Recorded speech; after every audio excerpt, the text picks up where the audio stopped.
কেন আখিরাতের বিশ্বাসটা যৌক্তিক?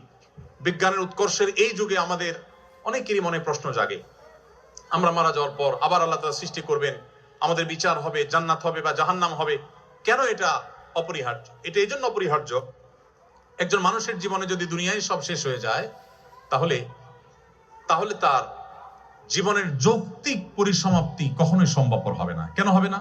ধরুন একজন মানুষ সারা জীবন জুলুমের শিকার হয়েছেন, সারা জীবন জুলুমের শিকার হয়েছেন, হতে পারে না যে তিনি আদালতে গেছেন সেখানে ন্যায় বিচার পান নাই, সামহাও ন্যায় বিচার পান নাই, হয়তো তিনি নিজের বিষয়টা তুলে ধরতে পারেন নাই, যেভাবে হোক তিনি ন্যায় বিচার থেকে বঞ্চিত হয়েছে। এই লোকটা যদি মারা যান, তাহলে তার এই সমাপ্তি কাঙ্ক্ষিত সমাপ্তি না। কিন্তু একজন ইমানদার আখিরাতে বিশ্বাসী মানুষ, তিনি মনে করেন, তিনি জানেন, মনে প্রাণে বিশ্বাস করেন, দৃঢ় বিশ্বাস আছে যে তার এই মৃত্যুর পর আল্লাহর সামনে দাঁড়াতে হবে।